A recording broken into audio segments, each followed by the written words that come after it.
According to Admiral Mike Mullen, chairman of the United States Joint Chiefs, the airstrikes over Libya have destroyed between 20 and 25% of Gaddafi's forward forces, which means at least three-quarters are still intact. And Mullen says Libyan tanks and armoured vehicles outnumber the opposition 10 to 1. Across the Mediterranean, unrest in Syria and the possibility of war between Israel and Hamas is unsettling Turkey. And it's from Istanbul that Stratfor's founder gives us a different perspective on the Middle East conflicts. Welcome to Agenda with George Friedman. I'm in Istanbul right now, in a hotel room overlooking the Bosphorus, which is not only an extraordinary sight for a tourist, but is really exciting for anybody who's in geopolitics. This is the point where Asia meets Europe. This is the point where the Black Sea meets the Mediterranean Sea. This is one of the most sought-after spots in the entire world, and it's quite an experience to sit in the hotel room, having a drink and looking out over the Bosphorus. It's a very good place to observe what's happening in the Middle East. Indeed, I mean, one of the reasons I'm here is to get a sense from the Turks and officials and people of what exactly is going on. This is a wonderful listening post. And at this point, it's also very important because the Turks are playing a more active role in everything that's happening.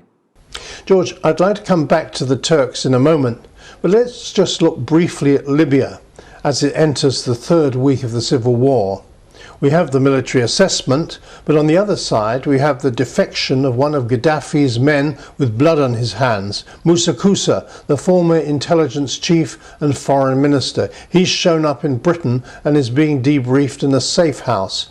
How much of a blow is this to Gaddafi? It's not clear that it's very much of a blow. This was his foreign minister. As for blood in his hands, I mean, this is a regime for 42 years that had blood in his hands. It's fairly extraordinary the world is suddenly discovering that Gaddafi and the people around him were monsters. But on the other hand, it's important to bear in mind that Gaddafi is on the whole winning. The airstrikes are not effective. They're certainly not stopping him. He's been able to move from the defensive to the offense. He's retaken some territory.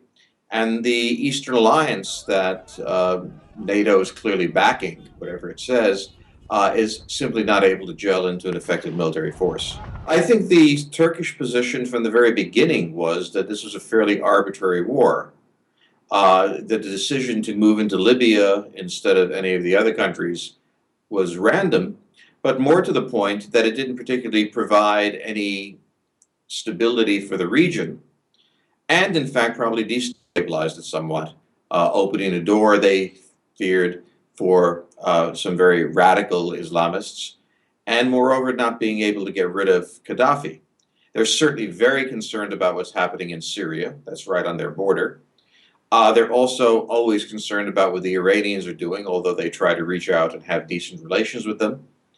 They're worried about what's happening in Iraq. The Turks are generally worried. They're especially worried about the possibility of another Hamas-Israeli war.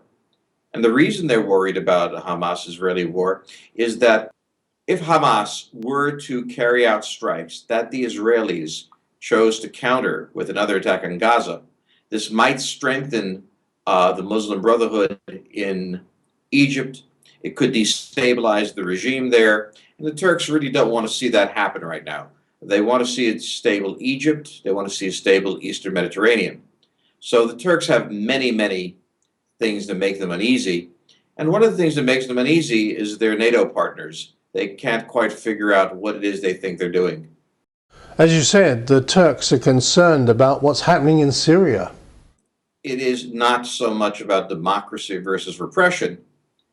It is, however, a very long-standing struggle between the minority Alawite regime, which is a variety of Shia, and the majority Sunni Muslims.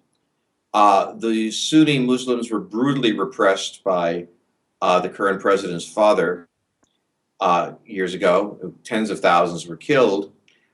This is arising by them again. The rhetoric, which is used to appeal for Western support, is about democracy, and they certainly do mean democracy in a certain sense, But the really important question is the role of the Sunnis in Syria and of the radical Islamists within the Sunni movement. The Turks, however much they've moved toward the Islamic position in the AKP, are not really interested in the radicalization of their borderland, and they're very concerned about what Syria is going to do. They also, I think, feel helpless. I don't think that Assad is particularly taking advice from the Turks. I don't think the demonstrators are asking for Turkish mediation, although the Turks are prepared to provide it.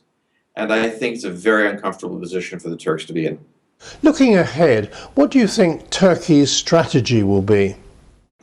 The Turkish strategy has been to try to avoid entanglements. It's a policy of 360 degrees, as they put it, and it's a policy of having no enemies, of being friends with everyone. But of course, the greater Turkish power is, the weaker their neighbors become, the more the Turks get involved. And as the United States has found a long time ago, as soon as you get involved, you're involved on somebody's side. There's no such thing as a neutral intervention. That's a fantasy. And as the Turks are drawn deeper into mediation, they will try to resist the temptation to side with one side or the other. But they're too powerful to simply do that. Every step they take will favor someone. And so they're going to be drawn into a position that they don't want to be drawn into, of taking sides in a volatile world. They've liked the past 2 years of growing prestige, but not really confronting particularly other Muslim countries. But presumably they'll continue to look east, given that the European Union is deeply divided about Turkey's possible future membership. I doubt very much that the Turkish leadership at this point is keen on joining the EU. Turkey grew last year at 8.9%, far outstripping the growth rates of the EU countries. They keep it on the table as something they want to do because it's a symbol of their commitment to, if not secularism, at least respect for secular desires to be regarded as a European rather than an Islamic state. So the government will continue to try to become a member, knowing full well that the Europeans won't accept them, and being utterly delighted that they aren't part of the European Union and suffering all of the diseases of the European Union right now.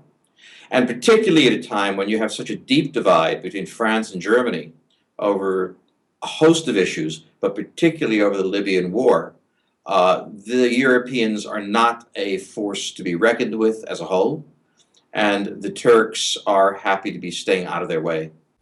George, we'll leave it there and look forward to hearing more from you in Turkey. George Friedman, Ending Agenda This Week. Until the next time, goodbye.